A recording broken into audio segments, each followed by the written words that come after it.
failed at his sort of pinnacle championship match, doesn't he, in the All England badminton. And Vicky, in his head to his dad, is saying, you know, I know all about that match.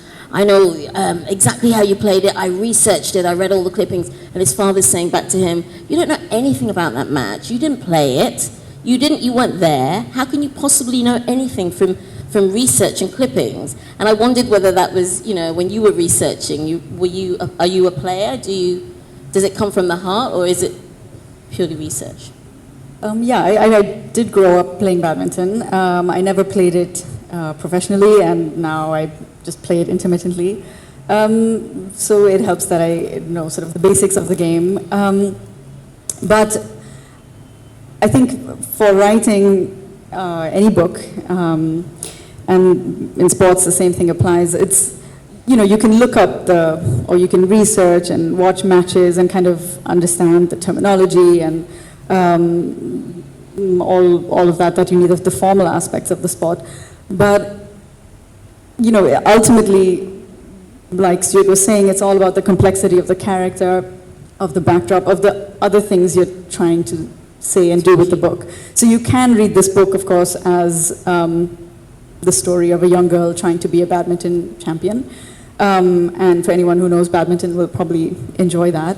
But of course, the whole fun of writing such a book is to have all these other layers that say and speak to the character's flaws, the character's dreams, and the whole context, the odds that she's up against at that particular moment as a 12-year-old girl, as someone of a mixed inter-religious marriage, at a time when sports was not encouraged. Her mother has passed away recently, so she's grieving for her mother.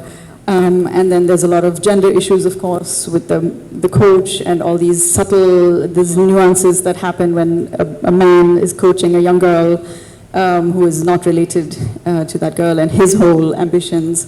The backdrop is actually quite interesting because that is actually historically true. That father character, Vicky, her coach's father, is based on the true story of a badminton player who was invited in 1947, in March 1947, to compete in the All England Championship, which was at the time the most prestigious tournament. It was considered the World Championships of Badminton, and it was the first year they invited non-European players to compete, and these two boys from Lahore went, and this was in March 47 when it wasn't yet clear whether or not partition would happen. I mean, think about it, August was partition, in March it was not yet clear whether it would happen.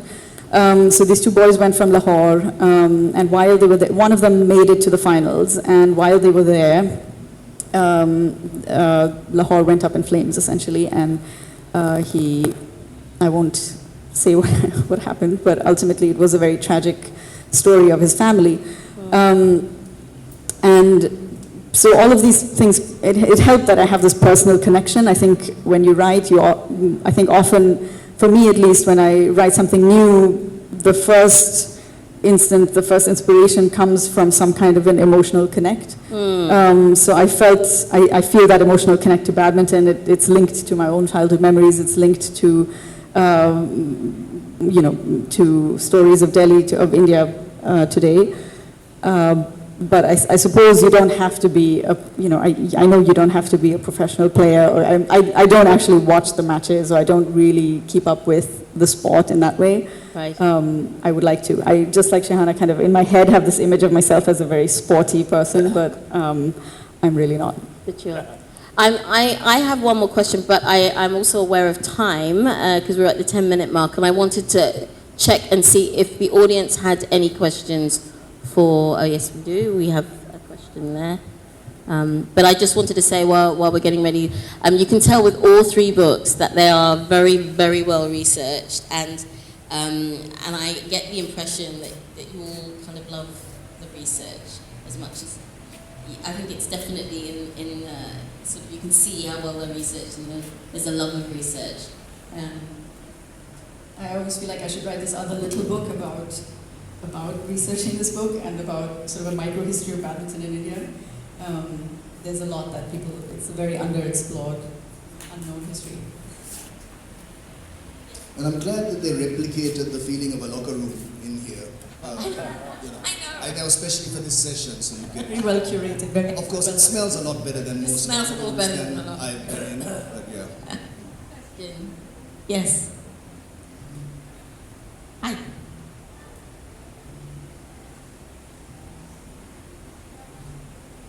Would you like to stand up? Then we can see.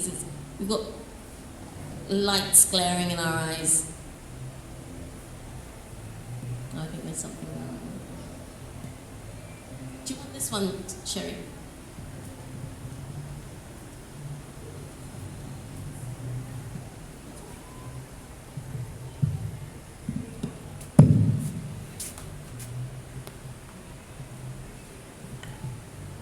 Yeah, this question is for Shehan.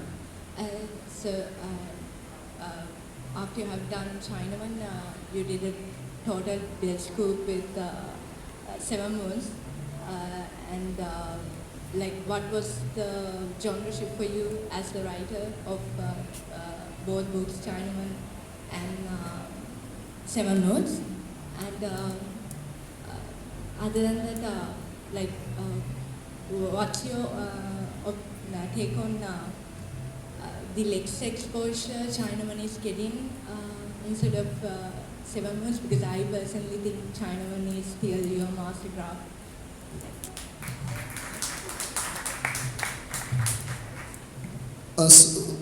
Did I understand that the journey between Chinaman to 7 Moons, was it? Yeah, I mean, both books were as difficult to write, and but I mean, that was the first book, and I guess you have to open doors and have some luck. So, you know, maybe its time will come. I mean, I certainly had a bump since 7 Moons. But I think the journey was that I got sick of being on sports panels. That's the true answer. For like 4 years afterwards, I was just taken on sports. Every sport article, every time Sri Lanka loses, can we come to you for a comment? Can you explain this stuff? And then, I was on a panel with Ganguly and in Calcutta, in the belly of the beast. And no one was looking at me. Obviously, it was all Ganguly, and he kept referring to me as my little friend from Sri Lanka, like Tony Gregg used to, the little Sri Lankans. And it was just awkward. They'd ask me questions about match fixing and about the relationship between Sangha and Mahela, and it just got awkward. And I just thought I want to get out of sports writing. What can I do that completely has no sports in it? And that was the ghost story. Though there is a badminton game in 7 Moons. I was trying to rack my brain, and Mali's not very good at badminton either. He's good at trash talking. So that's what I find. Like, we play a lot of badminton, a lot of middle-aged badminton. As soon as we get our cholesterol reports, we all go to play badminton. And the trash talking is world class. Even 40, 50-year-old men, the sledging is world class. The play not so much. But yeah.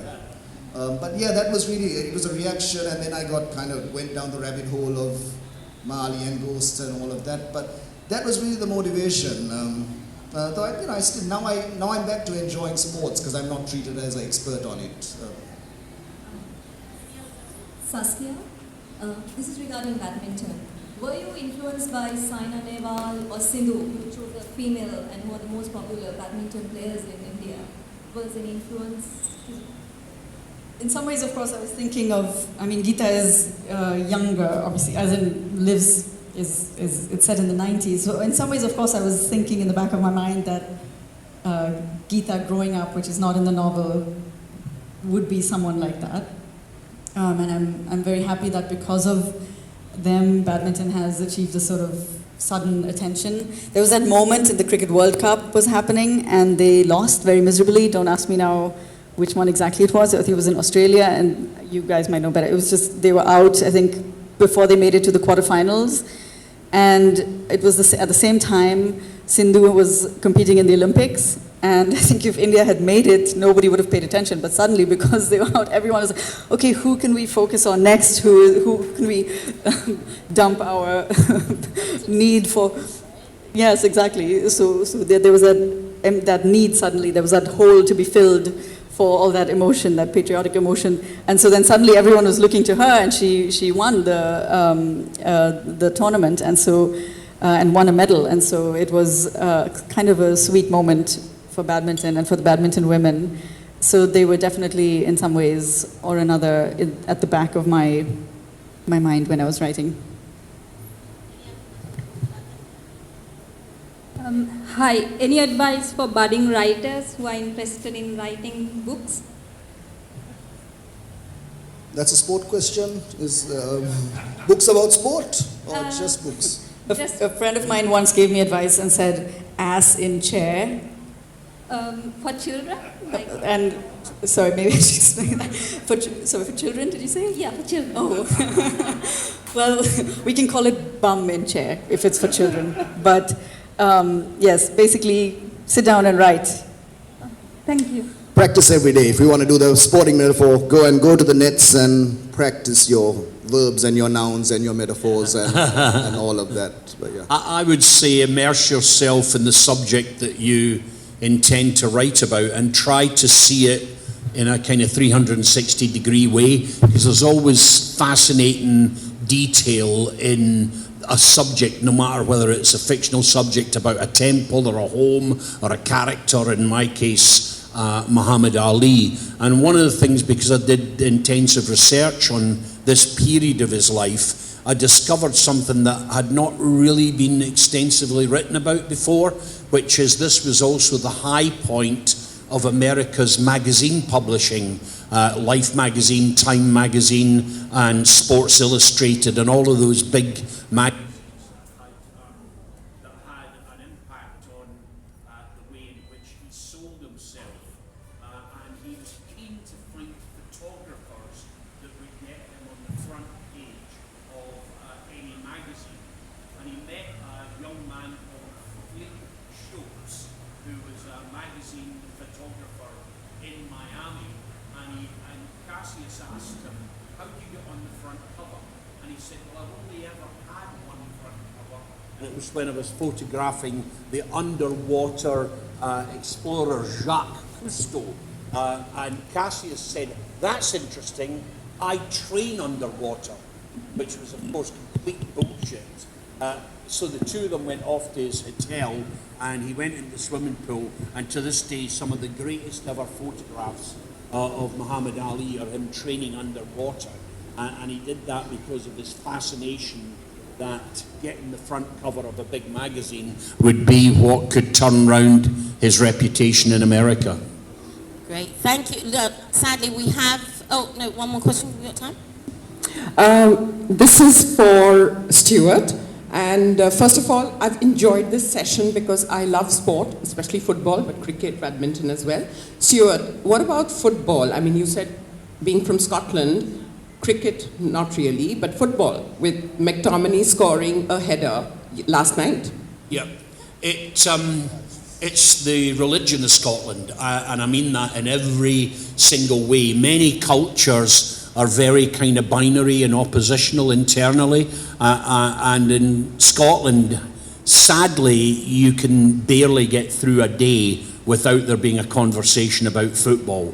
And I'm meaning across men and women. It's just simply culturally there.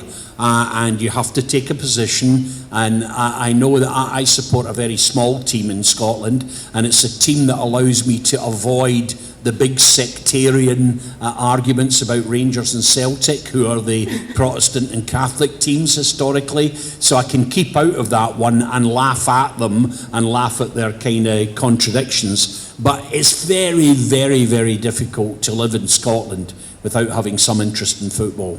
So is there something coming from you? No, I will avoid it like the fucking plague.